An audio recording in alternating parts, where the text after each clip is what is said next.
Hello అండి. Welcome to Ashish Sudha all in one channel. మీకోసం మంచి యూస్‌ఫుల్ టిప్ తోటి మీ ముందుకొచ్చానండి. ఇవన్నీ చాలా అంటే చాలా యూస్‌ఫుల్ అవుతాయి. వీడియో ఎక్కడ స్కిప్ చేయకుండా ఫుల్‌గా చూడండి. మొదటి టిప్ ఏంటో చూద్దాము. గాజులు అనేది యూజ్ చేసాక మనం వేస్ట్ అని పాడేస్తుంటాం కదా! అలా పాడేయకుండా ఇలా యూజ్ చేసుకోండి. చాలా బాగా యూజ్ అవుతుంది. దానికోసమని ఒక దారం అనేది తీసుకున్నానండి. గట్టి దారం అనేది తీసుకున్నాను. తీసుకుని ఇలాగా 2 బ్యాంగిల్స్ ఉంటాయి కదండీ! తీసుకోవాలి. ఆ రెండాట్లకి దారంతో జాయింట్ అనేది వెయ్యాలండి. చూస్తున్నారు కదా! ఈ విధంగా జాయింట్ అనేది గట్టిగా 3 అనేది వేసుకోవాలండి. ఇలాగ రౌండ్ తిప్పుకొని మనకి 2 కంబైన్డ్‌గా కాకుండా చూస్తున్నారు కదా! ఈ విధంగా గట్టి పెట్టి గాజులు 2ని జాయింట్ అనేది వేసుకోవాలి. ఇలా చూస్తున్నారు కదండి! ఈ విధంగా జాయింట్ అనేది వేసుకున్నాం కదా! ఇప్పుడు ఒక 3 అనేది వేస్తున్నాను నేను. ఇలాగ స్ట్రాంగ్‌గా 3 వేసుకున్నాక ఇలాగ జాయింట్ అనేది విడివిడిగా ఉండాలండి గాజులు అనేది. చూపించిన విధంగా ఇలా జాయింట్ వేసుకోండి. ఇలాగా అన్నిటిని నేను జాయింట్ అనేది వేసుకుంటున్నానండి. మీకు ఎన్ని కావాలితే బ్యాంగిల్స్ అనేది అన్ని జాయింట్ చేసుకోవచ్చు. చూపించిన విధంగా జాయింట్ అనేది చేసేసుకున్నాం కదా! పైన వచ్చేసి ఒక థ్రెడ్ అనేది దారం అనేది కట్టుకోవాలండి చూపించిన విధంగా. తర్వాత వచ్చేసి ఇలాగ మెటల్ గాజు ఒకటి తీసుకున్నానండి. ఇది మా పాప యూజ్ చేయట్లేదు.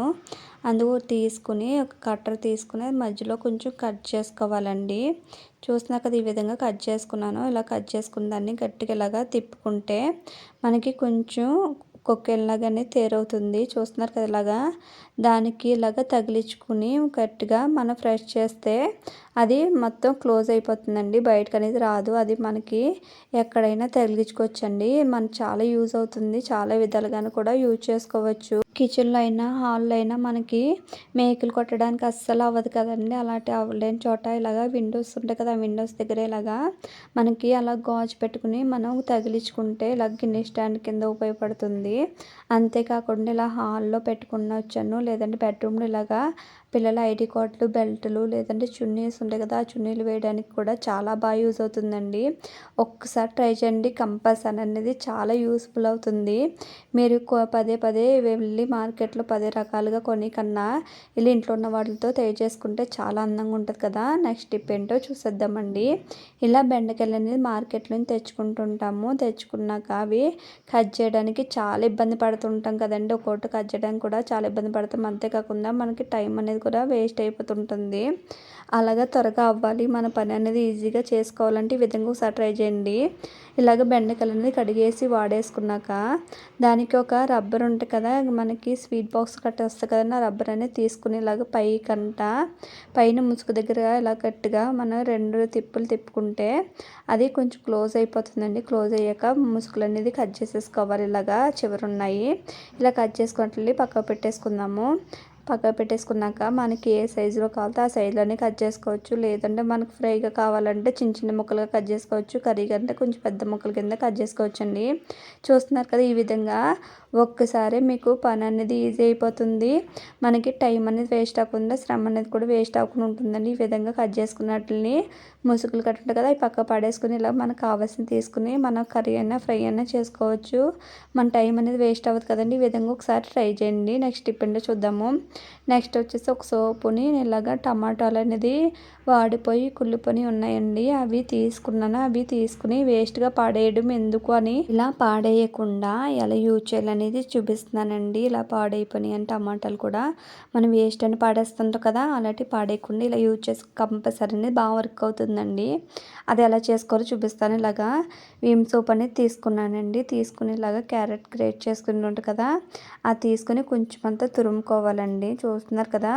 మీకు ఎంత క్వాంటిటీ కావాలో అంత క్వాంటిటీ అని దాన్ని బట్టి సోప్ అనేది తీసుకోవాలండి. ఇలా నేను కొంచెం అంటే కొంచెం తీసుకున్నానండి. చూస్తున్నారు కదా! ఇలా గ్రేట్ అయిపోయింది కదా! ఇలా గ్రేట్ చేసుకున్నా కదండి సోప్. తర్వాత వచ్చి టమాటాలు తీసుకోవాలి. టమాటాలు అనేది కొంచెం హార్డ్గా తయారైపోయిందండి. మనకు అందులో లిక్విడ్ అనేది ఏమి లేదు. మనకి పేస్ట్ అని ఉంటుంది కదండి. ఆ పేస్ట్ కూడా తీసుకుని యూజ్ చేసుకోవచ్చు. లిక్విడ్ ఉంటే మీకు వాటర్లా యూజ్ అవుతుంది. ఇప్పుడు కాబట్టి మనకు పేస్ట్ కింద వచ్చేస్తుందండి. చూస్తున్నారు కదా! ఈ విధంగా నేను గ్రేట్ చేసేసుకుని మొత్తం పేస్ట్ అనేది తీసేసుకుంటున్నాను. ఇలా చూపించిన విధంగా టమాటోలన్నీ గ్రేట్ చేసేసుకోవాలి. ఇలా గ్రేట్ చేసేసుకున్నాం కదా! గ్రేట్ చేసుకున్న ఆ పిప్ అంతా ఒకసారి పిండేసుకుని గట్టిగానే అందులో ఉన్న రసం అనేది తీసేసుకోవాలండి. తీసుకుని ఇలా గట్టిగా పిండేసుకుంటే అందులో ఉన్న రసం అంతా బయటకు వచ్చేస్తుంది. ఇలా గ్రేట్ చేసేసుకున్నా కదా, గ్రేట్ చేసుకున్నంత ఇప్పుడు మనం సోప్ అనేది గ్రేట్ చేసుకున్నాం కదా, ఆ సోప్ అంతా ఆ పేస్ట్లోకి మొత్తం కలుపుకోవాలండి. చూస్తున్నారు కదా, ఈ విధంగా మొత్తం పేస్ట్ అంతా అందులోకి కలిపేసుకున్నాం కదా. తర్వాత వచ్చేసి ఇలాగా ఒక స్పూన్ దాకా బేకింగ్ పౌడర్ అనేది వేసుకుంటున్నాను. తర్వాత వచ్చి యూజ్ చేసిన నిమ్మ చెక్కలు అనేది ఉన్నాయండి, అవి కూడా మొత్తం రసం అంతా మా లిక్విడ్లోకి వేసేసుకుంటున్నాను. ఇలాగ ఈ పేస్ట్లోకి మొత్తం వేసుకున్నాను కదా, నిమ్మరసం కూడా మొత్తం అన్నిటిని మొత్తం మిక్స్ చేసుకోవాలండి. మనం బేకింగ్ పౌడర్ నిమ్మరసం ఒకటి వేసాం కాబట్టి కొంచెం రియాక్షన్ అనేది వస్తుందండి. చూస్తున్నారు కదా, ఈ విధంగా మొత్తం మిక్స్ చేసుకున్నా కదా, ఒక బౌల్లో కన్నా ఒక ప్లేట్, చిన్న ప్లేట్లో కన్నా తీసేసుకోవాలి మన పేస్ట్ అనేది. ఈ విధంగా తీసుకున్నాం కదా, ఇలా సెపరేట్ చేసుకునేదాన్ని ఇప్పుడు ఎలా యూజ్ చేయాలని చూపిస్తానండి. ఇలా సింక్ దగ్గర మనం సామాన్లు అనేది తోముతూ ఉంటాము. అలాంటి తోమల స్క్రీమ్ లిక్విడ్ అయిన వాడినా కూడా ఈ జిడ్డు అనేది పోకుండా స్మెల్ అనేది ఉండిపోతుంటుంది కదండి. అలాంటి వాటిలో కూడా ఈజీగా మురికి అనేది వచ్చేస్తుంది. అంతేకాకుండా స్మెల్ లేకుండా, జిడ్డు లేకుండా ఉంటుందండి. ఈ విధంగా ప్లేట్ క్లీన్ చేసి చూపిస్తున్నాను మీకు. ప్లేట్ అనేది తోముకున్నాక క్లీన్ చేసి చూపిస్తున్నానండి. అంత నీట్గానే క్లీన్ అయిందో, మొత్తం జిడ్డు మరకలు కానీ ఏది లేవండి. చాలా నీట్గా క్లీన్ అయింది కదా. ఇలాగా తర్వాత వచ్చేసి సింక్ అనేది సామాన్లు తోమేకి ఇలా ఉందండి, జిడ్డు కట్ట పెట్టేసి. ఇలాంటి దాన్ని కూడా ఈజీగా క్లీన్ చేసుకోవచ్చు. కొంచెం అంత పేస్ట్ అనేది మనం తీసుకుని ఇలాగా మొత్తం సింక్ అంతా క్లీన్ చేసుకోవచ్చండి. చాలా నీట్గా క్లీన్ అయిపోతుంది. అంతేకాకుండా జిడ్డు, స్మెల్ అలాంటిది ఏది ఉండదండి. చాలా నీట్గా క్లీన్ అయిపోతుంది. ఎక్కువ కష్టపడి ఎక్కువ రుద్ద అవసరం లేదండి. చాలా నీట్గా క్లీన్ అయిపోతుంది, త్వరగా క్లీన్ అయిపోతుంది. ఇలా క్లీన్ చేసుకున్నాం కదా, తర్వాత వచ్చేసి ఇలా వాటర్తో క్లీన్ చేసి చూపిస్తానండి ఎంత నీట్గా క్లీన్ అయిందో. ఇందాక సింక్ అనేది ఎలాగుందో ఇప్పుడు ఎలాగుందనేది చూద్దరు కానీ మీరే. చూడండి ఇప్పుడు ఎంత నీట్గా అనేది ఉన్నదో సింక్ అనేది. ఇందులో చాలా జిడ్డు అనేది పట్టేస్తుంది, మురికి మురికి మచ్చలు కింద కదా, అలాంటిది కూడా లేకుండా చాలా నీట్గానే క్లీన్ అయిందండి. ఒక్కసారి మీరే చూడండి, చాలా నీట్గానే క్లీన్ అయింది కదండి. మీరే చూస్తున్నారు కదా. ముందు దానికి ఇప్పుడు డిఫరెంట్ అనేది టిప్ అనేది ఫాలో అయిపోండి. నెక్స్ట్ టిప్ ఏంటో చూద్దాము.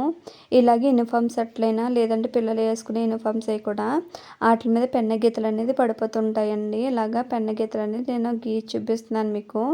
దానిపైన కొంచెం అంత కోల్గేట్ పేస్ట్ అనేది అప్లై చేసుకోవాలి. చూస్తున్నారు కదా, ఈ విధంగా కొంచెం అంతా నేను కోల్గేట్ కొంచెం అంతా పేస్ట్ అనేది వేసుకున్నాను కదండి. ఇలాగా చూపించిన విధంగా స్ప్రెడ్ చేసుకోవాలి. తర్వాత వచ్చేసి నేను ఇలాగా శానిటైజర్ ఒకటి తీసుకున్నాను, బాడీ స్ప్రే ఒకటి తీసుకున్నాను. ముందుగా నేను శానిటైజర్ అనేది ఎలా యూజ్ అవుతుందని చూపిస్తాను మీకు. కొంచెం అంత పేస్ట్ వేసుకుని రఫ్ చేసుకున్నాం కదా, దానిపైన కొంచెం శానిటైజర్ వేసుకోవాలి. వేసుకుని ఇలాగా రఫ్ చేసుకుంటే ఈజీగా మనకి ఆ మచ్చ అనేది పోతుందండి. మీరు ఎక్కువ కూడా కష్టపడిన అవసరం లేదు, బ్రష్ పెట్టి మీరు వద్దన అవసరం లేదండి. ఇలా గట్టిగా రఫ్ చేస్తే చాలు, ఈజీగా మరక అనేది పోతుంది. అంతేకాకుండా మీ శ్రమ, టైం అనేది కూడా వేస్ట్ అవ్వకుండా ఉంటుందండి. చూస్తున్నారు కదా, మీరే డిఫరెంట్ అనేది చూస్తేనే మీ ముందే నేను పెన్ గీత పెట్టుకుని క్లీన్ చేసి చూపిస్తున్నాను. చూస్తున్నారు కదా, ఈ విధంగా మొత్తం అనేది మచ్చ పోయిందండి. ఒకసారి వాటర్లో క్లీన్ చేసి చూపిస్తాను మీకు. చూడండి మీరే, మొత్తం మచ్చ అనేది పోయిందండి. చాలా నీట్గా అనేది వచ్చేసింది, ఎక్కడ మచ్చ లేకుండా, మరక అనేది లేకుండా ఉంది కదా. మీరే చూడండి డిఫరెంట్ అనేది. ఇప్పుడు షర్ట్ మీద ట్రై చేస్తాం కదండి. తర్వాత వచ్చేసి కర్చీఫ్ మీద అనేది మీకు క్లియర్గా అనేది వైట్ దాని మీద చూపిస్తానండి. నేను చూడండి పెన్న గీత అనేది గట్టిగా ఎక్కువ పెట్టుకున్నాను. అలా పెట్టుకునే దాన్ని కూడా ఇప్పుడు నీట్గా అనేది క్లీన్ చేసి చూపిస్తాను మీకు. ఇప్పుడు నేను కొంచెం అంత కోల్గేట్ పేస్ట్ అనేది అప్లై చేసుకుంటున్నానండి. ఇలా పేస్ట్ పెట్టుకున్నాను కదా. తర్వాత వచ్చేసి ఏదైనా యూజువల్లీ బాడీ స్ప్రే ఉంటుంది కదండి, అది కొంచెం అంత తీసుకుని దానిపైన స్ప్రే చేయాలి. చూస్తున్నారు కదా, కొంచెం అంతా స్ప్రే చేశానండి. చేసేలాగా చేతితోటి ఎక్కువ కూడా నేను రఫ్ చేయట్లేదండి. ఇలాగంటే కొంచెం లైట్గా రఫ్ చేసుకుంటూ వెళ్తున్నాను. అలా రఫ్ చేసినప్పుడే ఆ మచ్చ అనేది కూడా వెళ్ళిపోతుందండి. మీకే డిఫరెంట్ అనేది తెలుస్తుంది మీకు. చూస్తున్నారు కదా, ఇలాగ రఫ్ చేస్తే సరిపోతుందండి. చూస్తున్నారు కదా, ఈ విధంగా మచ్చ అనేది అస్సలు లేదండి. ఒకసారి వాష్ చేసి చూపిస్తాను మీకు. ఆ వాటర్లోనే వాటర్ తీసుకుని దాంట్లోకి కొంచెం కర్చీఫ్ అని పెట్టుకుని ఇప్పుడు వాష్ చేసి చూపిస్తాను. ఎక్కడ మచ్చ లేకుండా, వైట్ కర్చీఫ్ కదండి, మీకు ఎంత క్లీన్ చేసి కూడా మచ్చ లేకుండా ఉంటుంది అని అనుకుంటారు. అస్సలు ఎక్కడ మచ్చ లేదండి, చాలా నీట్గానే క్లీన్ అయిపోయింది. ఈ విధంగా ఎక్కడైనా పెన్న మరకలు కానీ, స్కెచ్ మరకలు కానీ పడినా కూడా ఇలా క్లీన్ చేసి చూడండి. కంపల్సరీ అనేది మరక అనేది ఉండదండి, నీట్గా క్లీన్ అయిపోతుంది. మీరు ఎక్కువ కూడా కష్టపడిన అవసరం లేదు, శ్రమ పడిన అవసరం లేదు. ఈ వీడియో కన్నా నచ్చితే సబ్స్క్రైబ్ చేసి లైక్ చేయండి. Thank you for watching.